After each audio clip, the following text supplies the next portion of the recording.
deux fondateurs de KPM et je vais vous parler aujourd'hui de ces interactions entre les clients et les collaborateurs, qui est un travail qui nous mobilise depuis maintenant plus de 2 ans, presque 3 ans maintenant. Et je vais vous montrer un petit peu comment est-ce qu'on arrive à identifier les interactions entre les clients et les collaborateurs qui sont les plus intéressantes, les plus profitables pour l'entreprise, enfin celles qui vraiment méritent qu'on s'y intéresse. Je ne vais donc pas vous parler des interactions les plus fréquentes entre clients et collaborateurs, je vais vous parler des interactions les plus impactantes, celles qui ont beaucoup d'impact sur la satisfaction ou l'insatisfaction des clients, et celles qui ont le plus d'impact, parfois aussi malheureusement sur l'engagement ou malheureusement sur le désengagement des collaborateurs. Donc ce n'est pas les interactions les plus fréquentes, mais c'est celles qui ont le plus d'impact. Alors comment est-ce qu'on est arrivé à identifier ces interactions ?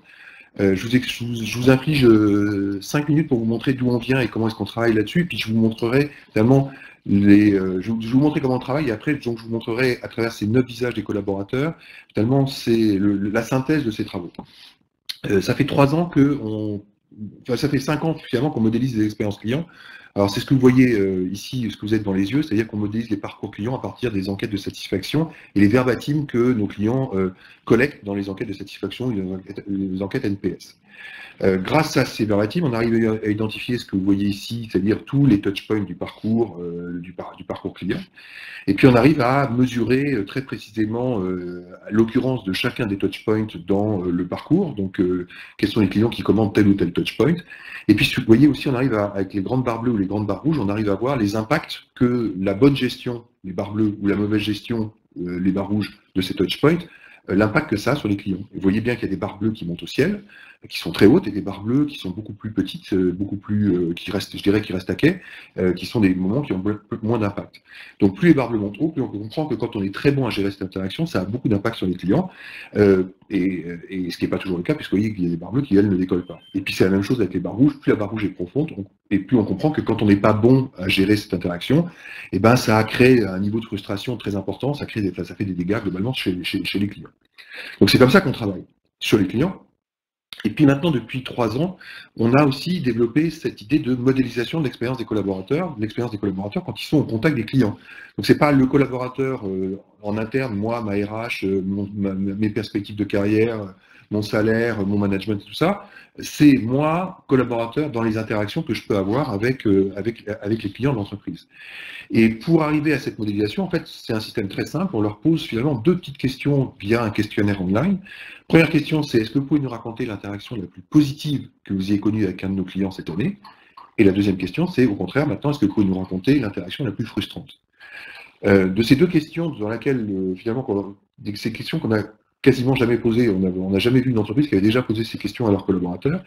On récupère des histoires fantastiques, extrêmement riches, et c'est ça qui va permettre d'alimenter, la première question, vous comprenez bien, ça va nous permettre d'alimenter les barres bleues de notre parcours, et avec la deuxième question, on va alimenter les barres rouges du parcours.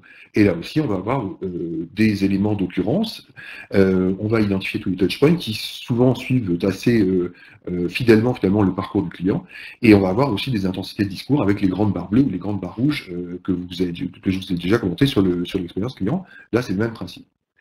Et une fois qu'on a fait ça, vous comprenez que le travail, finalement, c'est ce que vous voyez ici, c'est que d'un côté, on a notre expérience client, d'un côté, de l'autre côté, on a notre expérience collaborateur, et finalement, on fait un travail de synthèse ici, de synthèse de ces 2 expériences, et c'est ce qu'on appelle le tracker miroir, c'est-à-dire qu'on met en regard l'expérience client et l'expérience collaborateur.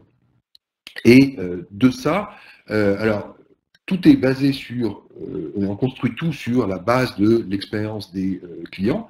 Donc on reprend les grandes barres bleues et les grandes barres rouges du parcours client, qui étaient à l'horizontale dans ce que je vous ai montré avant, mais qui est maintenant qui étaient à la verticale dans ce que je vous ai montré avant, qui sont ici horizontalisés, mais c'est exactement les grandes barres bleues et les grandes barres rouges, c'est les mêmes.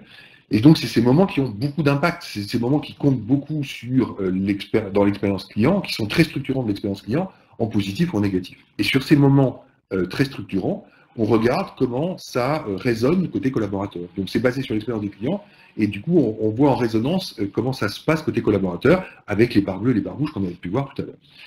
Et très simplement, après, c'est presque c'est un jeu de couleurs, c'est-à-dire qu'il y a différents moments. Je vais vous les passer à toute vitesse, puisque ce n'est pas complètement notre sujet, mais ça vous permet de comprendre d'où on vient dans ces analyses.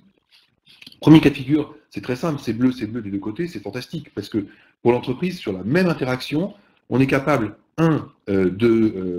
d'enchanter le client et d'engager fortement le collaborateur, de le motiver très fortement. Donc c'est des moments formidables. Le mot d'ordre est tout simple ici, il faut les démultiplier ces moments-là, parce que c'est des moments qui ont ce double effet d'enchanter les clients et d'engager les collaborateurs, c'est des moments fantastiques. Deuxième cas de figure, c'est ce qu'on appelle le coup de chance. Pourquoi le coup de chance? Vous voyez, parce qu'on est dans une situation un tout petit peu bizarre, puisqu'on a un client enchanté, mais on a un silence radio côté collaborateur. C'est-à-dire que finalement, on enchante le client, mais que ce silence radio nous fait comprendre qu'on n'en a pas assez conscience. Et c'est ça qu'on appelle le coup de chance, parce qu'on enchante le client sans en avoir conscience. C'est inquiétant, parce que dans un sens, c'est-à-dire que finalement, si on n'en a pas conscience, ça veut dire qu'à un moment, cette source d'enchantement risque de disparaître. Enfin, la pérennité de cette source d'enchantement, du fait de ce manque de conscience, risque de disparaître. Donc là, c'est un message très simple qu'on doit faire aux collaborateurs, c'est de leur dire, de leur montrer la barre bleue, de leur montrer les verbatims qui vont avec, et de leur dire, regardez, quand vous faites ça, regardez, ça se passe très bien. Et on leur répète, et on leur répète, et on leur répète, jusqu'au moment où ils en prennent conscience, et jusqu'au moment où une barre bleue arrive côté collaborateur, ce qui montre qu'on a pérennisé la source d'enchantement. Et d'ailleurs, c'est plus un coup de chance, ça passe en bruit. Troisième situation, c'est cette situation là peut-être un peu ambiguë a priori, c'est-à-dire qu'on a un client enchanté, des barres bleues, et des collaborateurs en souffrance, des barres rouges. Donc quand on parle de la douleur ici, c'est cette troisième situation, il faut ça s'entend bien sûr comme la douleur du collaborateur. Donc ça veut dire quoi? Ça veut dire qu'on a quelque chose qui demande trop d'efforts aux collaborateurs pour arriver à enchanter le client. Ils arrivent à enchanter le client, mais en leur demandant trop d'efforts. Donc du coup ici, on comprend vite que si on ne vient pas rapidement en aide aux collaborateurs, si on ne trouve pas la solution qui nous permet de toujours faire ça, mais avec beaucoup moins d'efforts, et ben, si ça ne se passe pas, et ben, c'est des choses que les collaborateurs vont arrêter de faire. Et donc, c'est trois sources d'enchantement qui vont très vite disparaître côté client, puisque les collaborateurs vont arrêter de le faire, vu l'effort que ça leur demande. Donc là, il faut vite leur venir en aide, trouver des solutions qui leur permettent de faire ça. Quatrième situation, là aussi, ce qu'on appelle le mauvais combat. Là aussi, les couleurs sont inversées, vous voyez, mais cette fois-ci, c'est le contraire. C'est-à-dire que c'est bleu côté collaborateur, c'est rouge côté client. Qu'est-ce que ça veut dire? Ça veut dire qu'en fait, on est dans des situations fréquentes dans lesquelles les collaborateurs ont le sentiment de bien faire. Ils ont le sentiment, par exemple, de défendre l'intérêt de l'entreprise ou d'appliquer une consigne parfaitement, comme on leur a demandé, par exemple, de rediriger les clients vers les outils digitaux, par exemple. Sauf qu'en faisant ça, ils ne se rendent pas compte qu'ils s'aliènent complètement les clients. Donc là, c'est une prise de conscience qu'on orchestre dans ces moments-là, c'est-à-dire faire prendre conscience au collaborateur qui veut bien faire, ne l'oublions pas, qui pense bien faire. Donc lui dire qu'il se trompe un petit peu de combat, qu'il y a d'autres moyens de mieux défendre l'entreprise, qu'il y a d'autres combats à mener qui sont certainement plus productifs, et surtout lui montrer gentiment, mais lui montrer les dégâts que ce comportement peut engendrer chez les clients. Cinquième cas de figure, on appelle ça la cécité. Vous voyez, on est dans une situation assez simple ici, où on a une barre rouge côté client, et là aussi un silence radio côté collaborateur. C'est-à-dire que, pour faire simple, on a des clients qui souffrent, qui ne sont pas heureux, qui sont frustrés, et des collaborateurs qui ne les voient pas, qui ne perçoivent pas cette frustration. Donc là, vous comprenez bien le message, c'est assez simple, il faut aller voir les collaborateurs et leur dire ouvrez les yeux, enfin, leur montrer ces situations et les sensibiliser à ces situations et vraiment faire en sorte qu'ils ouvrent les yeux sur ces situations, qu'ils en prennent conscience et de façon à ce que si le client souffre, qu'ils le voient, l'aperçoivent et finalement puissent mettre en place des actions qui correspondent et qui permettent au client de ne pas être dans cette situation. Et puis dernier cas de figure, et j'en terminerai avec cette méthodologie, mais c'est forcément la situation la plus compliquée. On est dans ce qu'on appelle l'impasse aujourd'hui, c'est-à-dire que c'est rouge des deux côtés. Pour faire simple, qu'est-ce qu'il faut comprendre de cette situation? On a des clients frustrés qui hurlent sur des collaborateurs qui n'ont pas les solutions. Et qui n'ont, finalement, n'ayant pas les solutions, qui n'ont pas d'autre solution que de faire le dos rond, ce qui est particulièrement désagréable pour le collaborateur. Donc là, on est dans une situation forcément compliquée, dans lesquelles il faut absolument, on est dans ce qu'on appelle presque des trous noirs relationnels, c'est-à-dire des moments qui souvent n'ont jamais été même envisagés par les entreprises, qui n'ont jamais été pensés, et c'est pour ça que les collaborateurs n'ont pas de solution dans ces moments-là. Donc là, ici, s'il faut comprendre qu'est-ce qu'on peut mettre à la main du collaborateur pour qu'il sorte par le haut de ce genre de situation, il faut lui trouver des solutions qui lui permettent de gérer la situation, les moyens qui lui permettent de gérer la situation, le geste commercial par exemple, ou la posture qui lui permettra de gérer ce moment-là, qui aujourd'hui n'est absolument pas, même pas vu, qui n'est pas sur les radars de l'entreprise. Donc voilà comment est-ce qu'on travaille. Et voilà comment est-ce que c'est le fruit de ces travaux-là dont je vais vous parler aujourd'hui, Ces travaux-là, on a mené maintenant plus d'une trentaine d'analyses miroirs, de ce qu'on appelle ces analyses miroirs, donc expérience client, expérience collaborateur et mise en miroir de ces deux expériences. On a mené plus d'une trentaine d'analyses miroirs dans 15 secteurs d'activité différents, très différents, vous voyez, puisqu'on est dans le bancaire, dans l'automobile, dans le retail, dans la restauration, dans le voyage, dans l'énergie, dans les centres auto, dans même des entreprises de B2B, de consultants, etc. Voilà, on a conduit des analyses miroirs un peu dans tous ces métiers-là. Finalement, comme à chaque fois on détecte entre 15 et 20 interactions clés, ce qui ne veut pas dire que l'entreprise doit travailler sur 15 ou 20 interactions clés, mais qu'elle doit en sélectionner parmi ces 15 ou 20, 4 ou 5, ce qui déjà va être extrêmement important. Mais globalement, une trentaine d'analyses miroirs, 15 à 20 interactions à chaque fois, finalement, c'est plus de 500 cas très précis qu'on a décortiqués d'interactions client-collaborateur et des interactions qui sont importantes pour l'entreprise à chaque fois, pour les clients ou pour les collaborateurs, ou évidemment pour les deux. Et finalement, ce que je vous propose, c'est la synthèse de ces 500 cas. Finalement, qu'est-ce qu'on retient de ces 500 cas ici?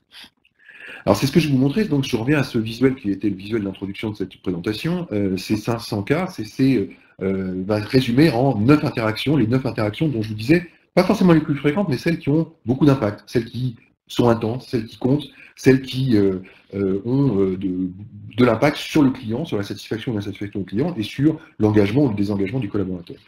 Ce qu'il faut comprendre, c'est qu'on est dans... ça a l'air d'être une typologie un petit peu, mais ça n'est pas tout à fait. C'est-à-dire que dans le sens où rien n'est figé. C'est-à-dire que je vais vous montrer plusieurs cas de figure, et il faut comprendre que, c'est à chaque fois que je vais vous parler de visage de collaborateur, donc presque de typologie de collaborateur, mais ce ne sont pas des typologies fixes. Ce que je veux dire, c'est qu'un collaborateur peut être à la fois un puis l'autre de ces typologies, selon les cas de figure, même dans la même journée. Personne n'est une typologie figée pour toujours. C'est des choses qui évoluent et le collaborateur peut être à tour différents visages dans la même journée, d'où cette expression des 9 visages du collaborateur. Alors, je commence cette présentation avec le premier cas de figure qui nous a paru et qui est arrivé très souvent dans nos études, ce qu'on appelle le démineur. Donc, c'est le collaborateur démineur. Qu'est-ce qu'on entend par là? On entend, et à chaque fois je vous donnerai ce résumé déjà de ce cas de figure, de ce visage, ou de cette typologie. Globalement, le démineur, c'est celui qui réussit à désamorcer l'anxiété du client. C'est-à-dire, plus précisément, c'est que c'est cette capacité qu'ont certains conseillers à retourner une situation. C'est-à-dire qu'ils héritent au téléphone, par exemple, ou en face à face, d'un client particulièrement nerveux, particulièrement irrité, ou particulièrement désemparé. C'est des clients qui sont férocement en colère ou qui sont quasiment déjà en larmes très vite. Et le tour de force, et c'est ça qui est fantastique, c'est qu'ils arrivent finalement en quelques minutes, en même pas une dizaine de minutes, à totalement retourner ce client en désamorçant cette situation-là et grâce à de l'écoute, grâce à la patience, grâce au temps accordé, c'est ce que je vous mets ici, grâce à son empathie, même parfois grâce à de l'humour, c'est cette capacité qu'ont ces conseillers à finalement retourner la situation et transformer le client d'un client nerveux ou en larmes en un client apaisé, voire souriant, voire rigolard presque. Je vous trouve un verbatim, voilà, je vous présente ici un verbatim totalement emblématique. Vous comprendrez bien que tous les verbatims qu'on va vous présenter au cours de cette présentation sont tous vrais, sinon ça n'a aucun intérêt. Donc c'est des verbatims qu'on a vraiment rencontrés dans toutes nos études. Et celui-ci est formidable. Quand on lui demande finalement quel est son meilleur moment, sa meilleure interaction avec le client, il répond: mon meilleur moment, c'est lorsqu'une cliente victime d'une innovation s'est présentée en pleurs et qu'elle est repartie en riant après que nous ayons échangé, pris du temps et dédramatisé la situation. Un véritable tour de force, finalement, quand on y pense. On est bien sûr dans le monde de l'assurance ici, et c'est un véritable tour de force qu'a réalise ce collaborateur en transformant une situation terrible en une situation, finalement, vous imaginez le pouvoir et l'influence qu'il a pu avoir sur cette personne. Formidable. Donc, l'idée, c'est comment accompagner ça, ou comment tirer avantage de ce genre de situation, ou de ce genre de talent, je dirais même surtout. Ce qu'il faut comprendre, je pense, c'est que les démineurs sont des véritables pépites pour les entreprises. Parce qu'ils ont ce pouvoir-là, parce qu'ils ont ce savoir-faire-là, et c'est ça qui est formidable. Donc forcément, quand on est une entreprise, forcément, l'idée, c'est de pouvoir identifier ces démineurs. Il faut bien sûr les valoriser. Et puis surtout, il faut, je pense, s'en tirer avantage, c'est-à-dire ce qu'ils savent faire, leur savoir-faire, il faut qu'ils puissent le partager avec les autres conseillers qui sont peut-être moins à l'aise dans ce genre de situation et qui sont dans des situations souvent à haute valeur ajoutée, parce que forcément, un client qui arrive en hurlant, être capable de désamorcer la situation, c'est quand même beaucoup plus agréable pour un collaborateur que de se prendre des insultes pendant des minutes et des minutes et des minutes. Donc, il faut être capable de démultiplier leurs pratiques. Donc, puisqu'on les a identifiés, puisqu'on les valorise, en fait, on va les mettre en scène souvent, on va les faire échanger avec les autres conseillers sur leurs pratiques. On va montrer et faire écouter des conversations qu'ils peuvent avoir, on va les faire partager leurs pratiques, on va leur faire raconter leurs histoires, etc. C'est ça qui est intéressant, et c'est pour ça que je vous dis qu'il faut les encourager à transmettre leur savoir-faire aux autres collaborateurs, parce que les autres collaborateurs peuvent bien sûr se nourrir de cette excellence, de ce savoir-faire assez unique. Donc voilà pour les démineurs, qui était notre première typologie. Deuxième typologie, et une fois de plus, hein, je répète, typologie, ce ne sont pas des typologies figées, c'est je peux être démineur et je peux être sauveur, et vous verrez que je peux être aussi d'autres typologies peut-être moins glorieuses, donc on va voir tout à l'heure, dans la même journée. Deuxième typologie, le sauveur. Le sauveur, ben, c'est tout simplement ce collaborateur qui adore venir en aide au client. Il voit un client en difficulté et finalement il a une capacité à aller au-devant de ce client et à prévenir tout ça qui est formidable. Donc c'est pour ça que je vous dis ici, le sauveur a le sens de l'observation et repère facilement les clients en difficulté et il se démène pour les aider. Alors le client en difficulté, c'est peut-être un client qui est en difficulté devant une borne à l'aéroport pour s'enregistrer, mais ça peut être une borne dans des fast-foods pour passer des commandes. Il peut être en difficulté face à des outils digitaux, sur une tablette par exemple. Le sauveur peut venir avec des petites astuces pour mieux commander ceci ou mieux commander cela, ou etc., etc. Bref, c'est quelqu'un qui a ce talent-là, qui a cette empathie, qui a cette, je dirais presque cette générosité, et qui a cet appétit de transmettre ces choses-là et d'aider les gens. Du coup, c'est ça qui est formidable, c'est que le point fort du sauveur, c'est qu'il n'hésite pas à dépasser les attentes des clients en leur proposant souvent des solutions nouvelles ou alors des solutions sur mesure parfaitement adaptées à leur situation.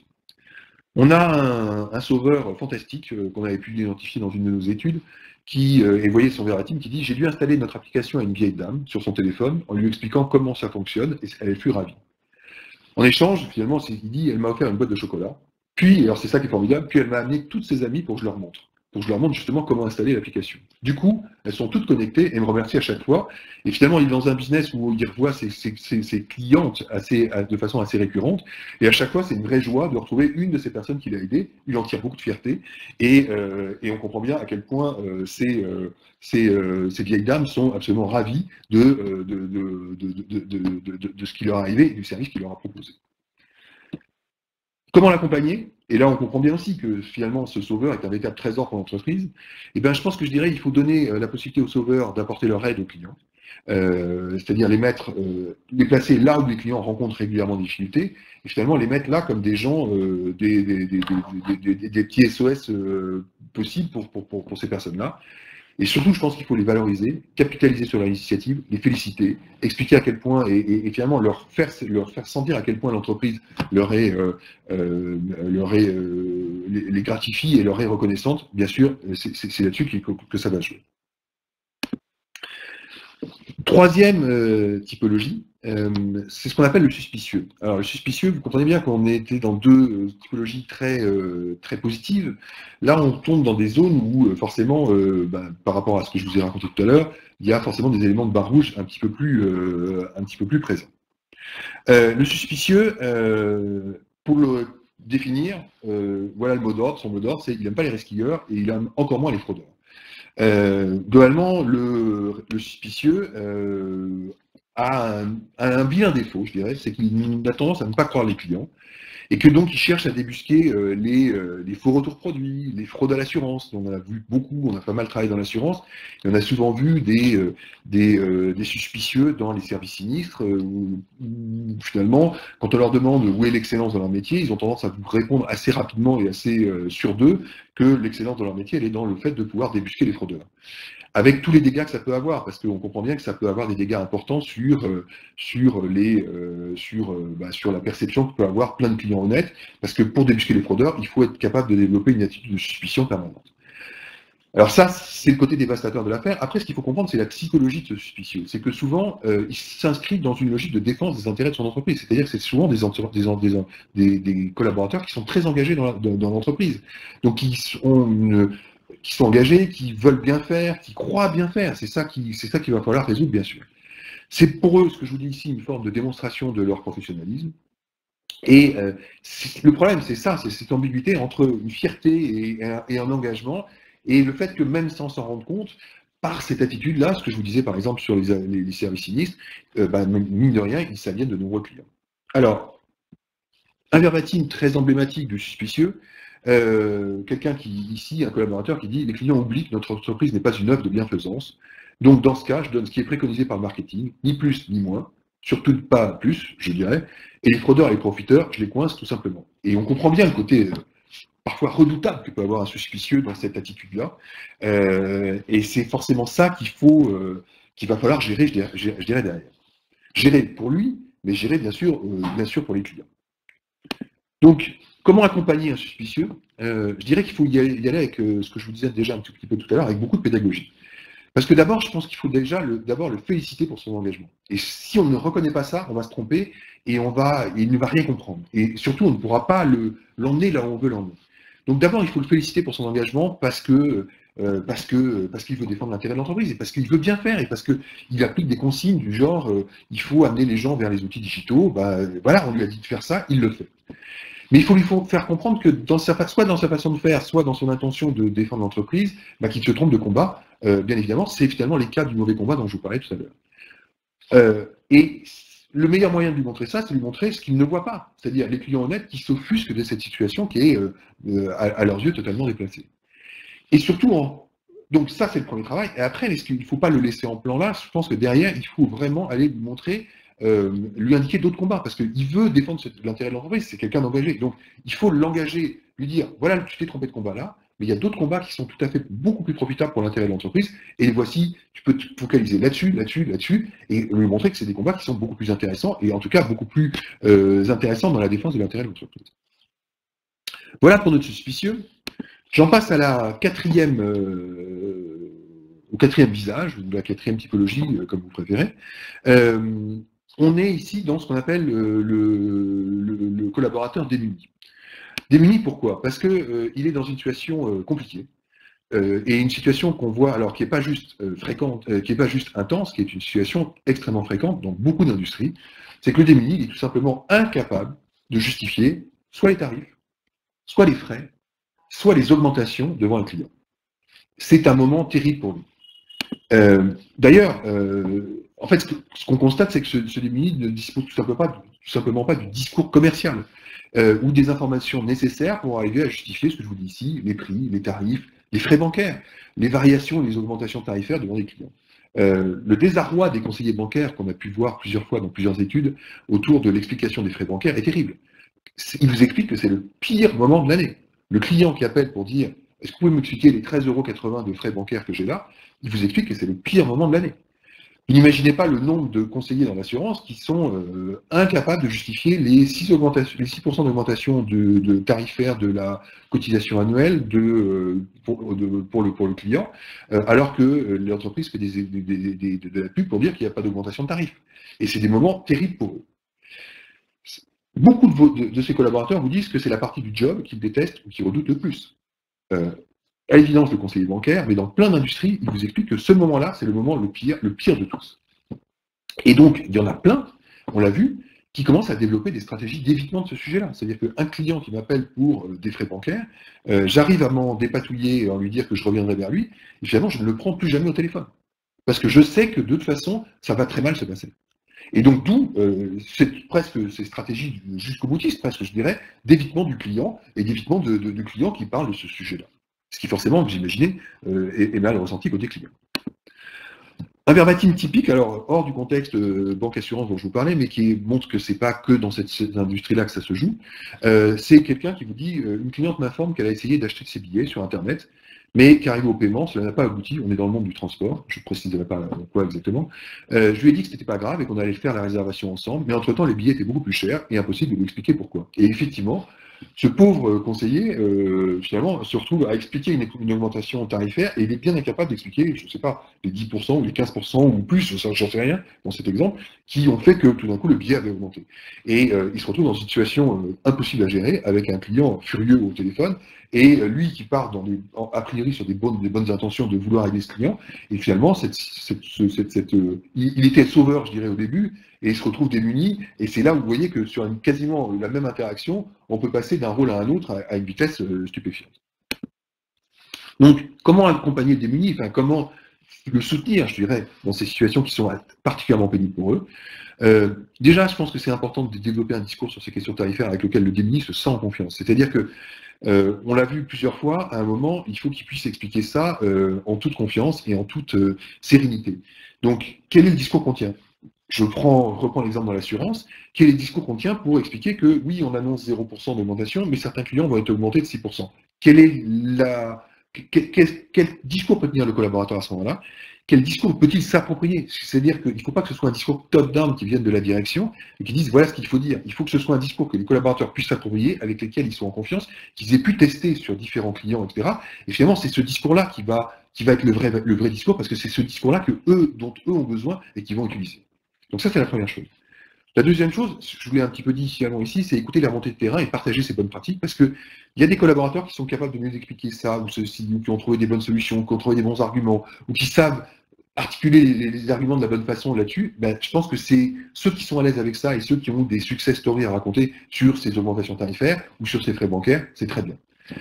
Il faut être en mode test and learn, c'est évident. Je ne pense pas qu'il y ait un discours. Je pense que c'est quelque chose qui vient une fois de plus du terrain et ça remonte et on teste des choses et on etc. Et d'un mois sur l'autre, d'une semaine sur l'autre, d'une année sur l'autre, on va apprendre et on va peaufiner ce discours-là et on va le diffuser à l'ensemble des collaborateurs de l'entreprise.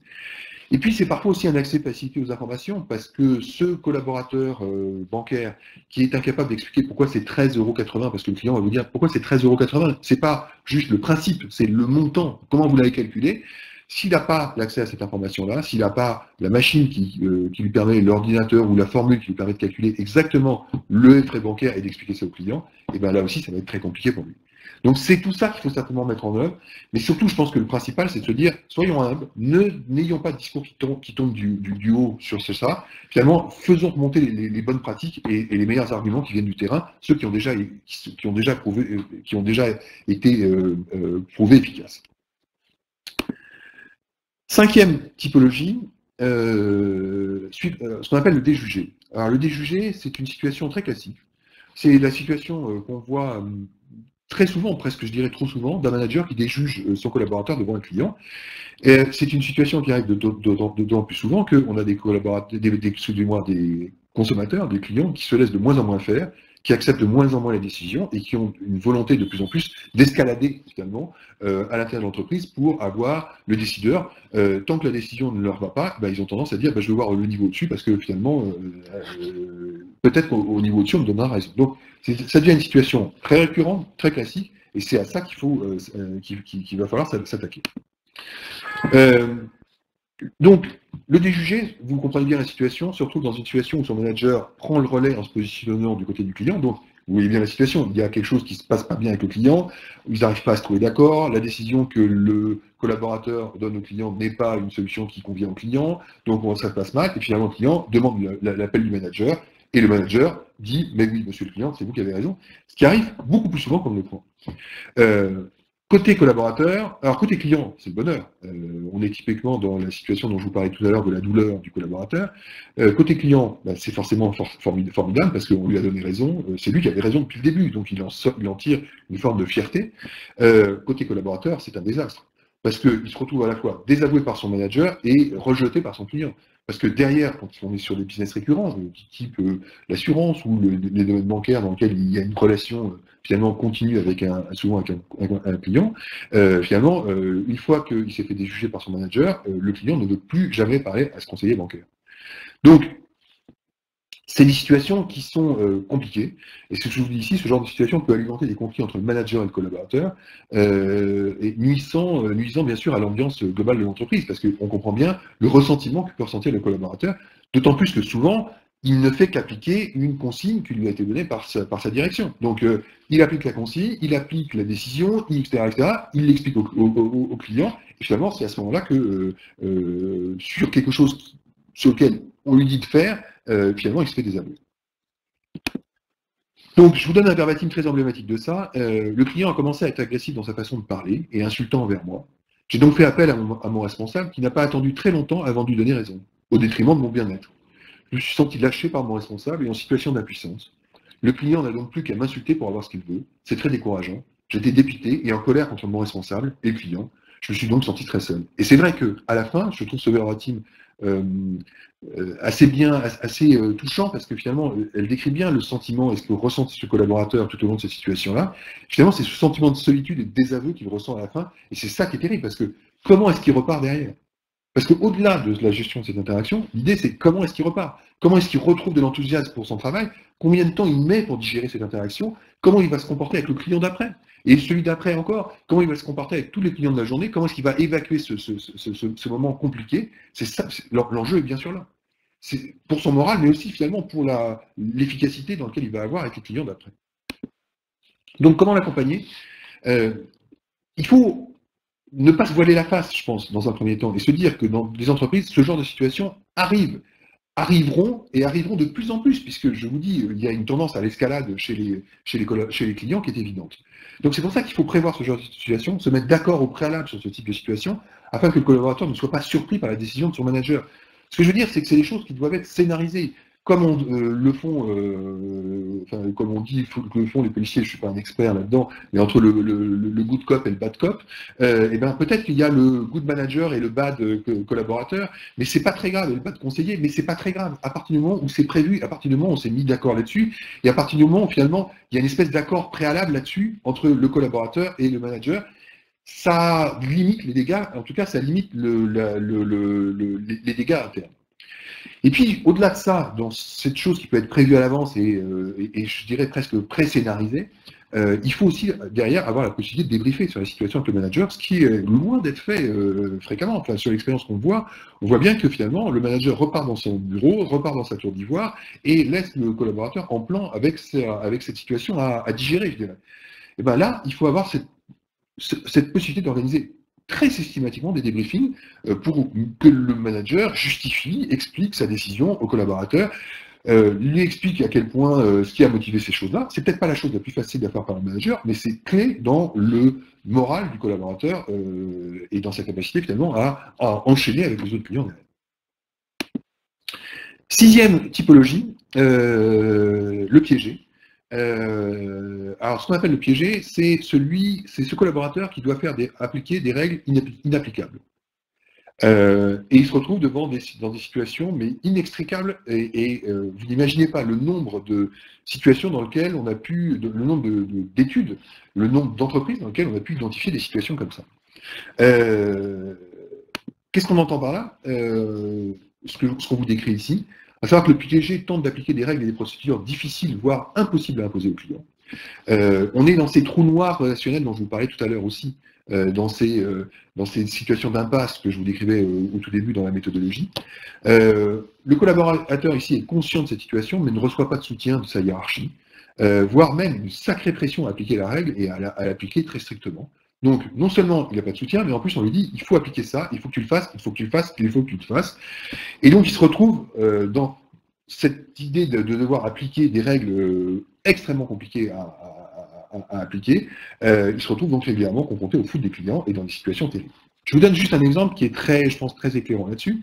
On est dans le monde du cinéma et c'est un collaborateur qui vous explique, qui vous dit ça, qui vous dit toutes les 2 heures, les clients nous manquent de respect, nous poussent ou nous insultent parce qu'on ne les laisse pas rentrer par l'intérieur pour aller aux toilettes en fin de séance. Et vous comprenez bien la situation, et c'est ce que décrivent pas juste ce collaborateur, mais beaucoup de collaborateurs qui vous disent voilà, que toutes les 2 heures, ils doivent monter la boule au ventre en fin de séance dans la salle pour expliquer à tous les spectateurs que la sortie se passe là-bas par le devant de la scène et qu'ils vont aller directement dans la rue. Et il y a forcément les 4-5 clients qui disent on voudrait aller aux toilettes. Et c'est la situation terrible, c'est-à-dire qu'il vous dit Moi, j'ai une directive très claire de mon directeur de cinéma, qui est: tu ne laisses rentrer personne dans le cinéma. Tout le monde sort par là.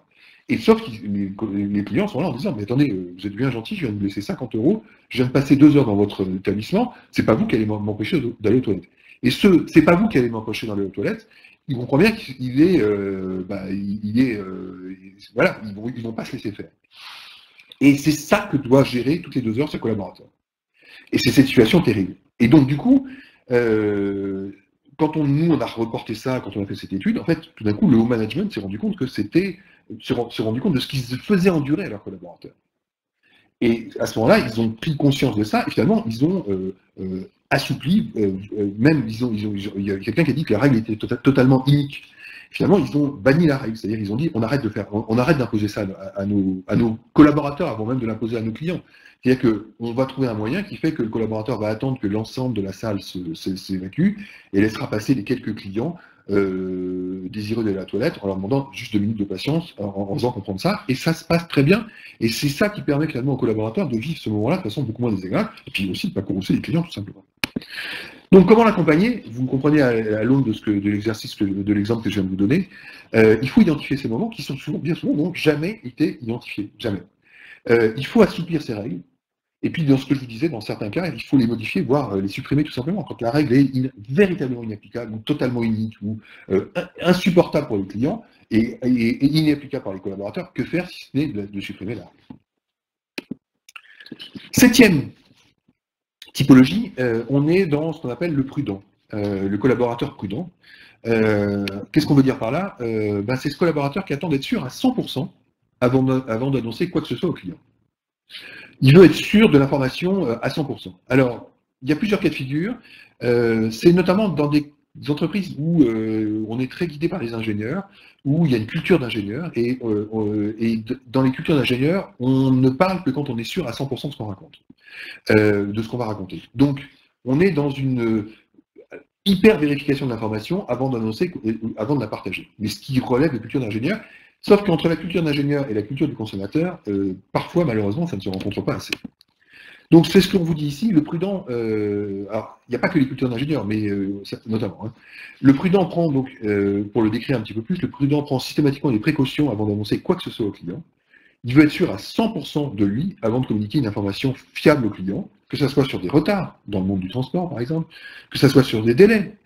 Ça peut être dans combien de temps je vais vous répondre, ou dans combien de temps le remboursement va vous arriver, ou dans combien de temps le traitement ou votre livraison arrivera et tout ça.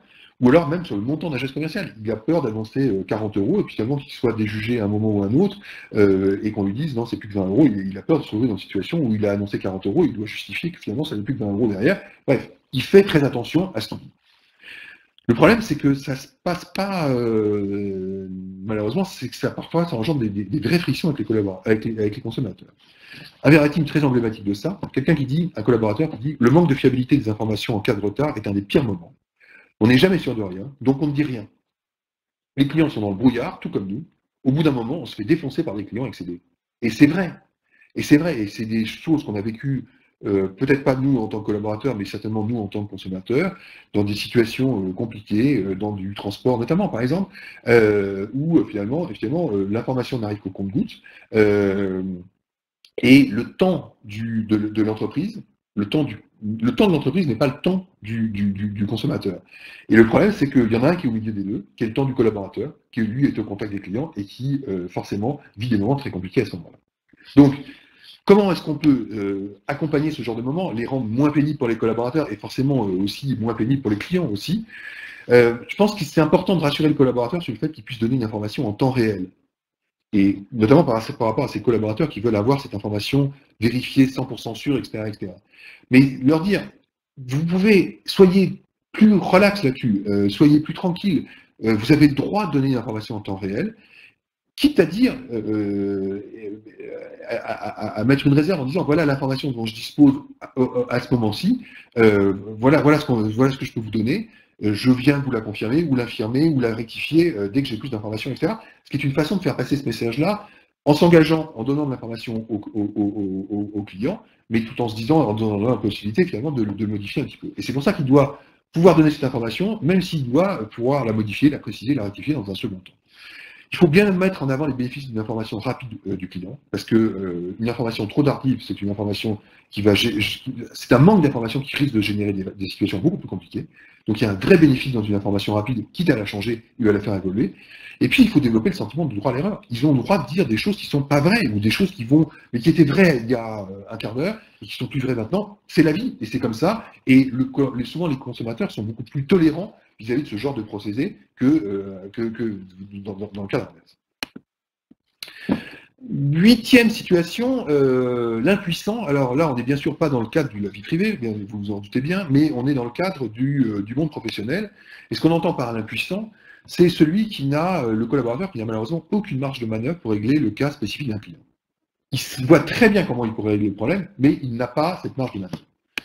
Donc c'est ce que je vous dis ici, c'est que l'impuissant n'a pas l'autonomie et la délégation de responsabilité nécessaires pour répondre à la situation client à laquelle il doit faire face. Il n'y a donc pas de solution à sa main il n'a donc pas de solution à sa main pour proposer à son client.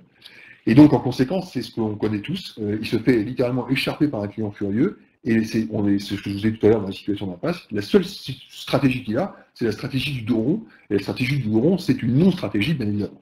Bref, c'est l'impasse. Alors je vous donne un verbatim emblématique de ça.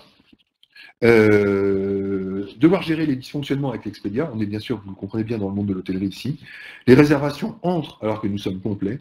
Les clients se présentent alors que nous n'avons même pas reçu le mail de réservation. On passe pour des gens peu professionnels alors que nous ne sommes pas responsables. Le problème dure et le sentiment est qu'au siège, rien n'est fait. La semaine dernière, c'est arrivé 4 fois, un très mauvais moment, et vous comprenez bien que c'est le pire moment de la semaine. Enfin, là, en l'occurrence, la semaine dernière, c'était 4 fois le pire moment de la semaine, voire le pire moment de l'année. Le pauvre gars à l'accueil de l'hôtel se retrouve dans une situation terrible, inextricable, avec des clients qui leur disent on a réservé, il n'a pas la réservation, l'hôtel est complet, qu'est-ce qu'il va faire de ces clients? Voilà la situation qu'il doit gérer. Donc comment accompagner notre impuissant? D'abord en ayant très clairement la volonté de ne pas laisser les collaborateurs dans ces situations intenables. C'est très important. C'est pour ça que ces situations d'impasse que nous on va identifier dans nos analyses miroirs, c'est comprendre quelles sont ces situations, bien les comprendre, et bien, dans ces cas-là, comprendre tous les enjeux de ces situations. Ça passe par le fait d'écouter les remontées terrain, ce qu'on va faire, ce dont je viens de vous parler, c'est prévoir ces circonstances et les solutions qui s'imposent. C'est-à-dire dans ces situations qui n'ont jamais été prévues par l'entreprise, même pas en entrevue, je dirais, eh ben, c'est les voir clairement et se dire dans ces circonstances-là, qu'est-ce qu'on fait, qu'est-ce qu'on donne à la main du collaborateur pour qu'il puisse gérer au mieux cette situation-là. Et ça passe très souvent par donner plus d'autonomie et plus de marge de manœuvre à ses collaborateurs. Et ça passe souvent pas seulement par une solution, mais souvent par un éventail de solutions. Quand on est dans le monde de l'hôtellerie, dans une situation comme ça, c'est très important de savoir si le client va rester juste pour une nuit ou s'il va rester pour la semaine. Et en fonction du fait que le client reste juste pour une nuit ou pour la semaine, forcément, la solution ne sera pas forcément la même. C'est pas la même façon de le gérer. Je termine avec la dernière typologie. Et je voulais garder justement un quart d'heure, 10 minutes, un quart d'heure, mais un quart d'heure, ça va être ça, pour répondre éventuellement à vos questions. Donc si vous avez des questions... dernière situation, c'est le poilu. Le poilu, pourquoi le poilu? Parce que son client ne veut rien entendre. Le poilu ne se rend pas compte qu'il s'est engagé dans une guerre de tranchées avec son interlocuteur. Il a le sentiment de se retrouver face à un client buté qui ne veut pas l'écouter. En fait, le poilu répète en boucle le même argument et n'arrive pas à changer de discours ou de posture. Bref, il est dans une guerre de tranchées parce que finalement, il n'y a aucun argument qui passe. Je vous donne un verbatim, j'accélère un petit peu parce que je comprends que je croyais qu'on avait 1 heure et en fait, on a fait 45 minutes. Donc je fais vite. L'interaction la plus frustrante vécue cette année a eu lieu lors d'un échange avec un client ne percevant pas l'intérêt de nos contrôleurs de sécurité, de nos contrôles de sécurité. Je lui ai expliqué plusieurs fois, mais il n'a rien voulu entendre. Et en fait, il croit expliquer plusieurs fois, mais en fait, il ne se rend pas compte qu'il explique toujours de la même façon. Et c'est ça le problème du poilu. Et la solution pour accompagner un poilu, c'est il faut ici systématiser la possibilité de pouvoir transmettre le client à un collègue. C'est-à-dire qu'à un moment, quand on est dans une situation de blocage avec un client, il faut valoriser le fait que le collaborateur puisse passer ce client compliqué, cette situation de blocage avec ce client, à un autre interlocuteur de l'entreprise qui peut lui désamorcer la situation ou amener les choses différemment ou en parler différemment. Donc il faut valoriser cette capacité à passer un client et reconnaître cette situation de blocage. Il faut lui apprendre à varier, bien sûr, les arguments, les angles d'attaque, les postures relationnelles par rapport à un discours. Et puis, il faut aussi créer des espaces d'échange, de feedback a posteriori pour libérer les tensions. Autour de ça, il faut pouvoir parler de tout ça, débloquer ça, échanger autour de ça. Vous voyez bien, j'ai accéléré sur la fin. C'était juste pour vous dire, et pour conclure en vous disant, que, malheureusement, je croyais qu'on avait encore un quart d'heure pour échanger les questions, que vous pouvez venir... D'abord, si vous pouviez nous faire un retour sur ces feedbacks, ça serait formidable. Et puis, forcément, on répondra à vos questions plutôt que du compte par mail, si vous nous contactez derrière, pour échanger autour de ça. Voilà ce que je voulais partager avec vous. Si vous n'avez pas de questions... Ah bah, merci Christophe pour ce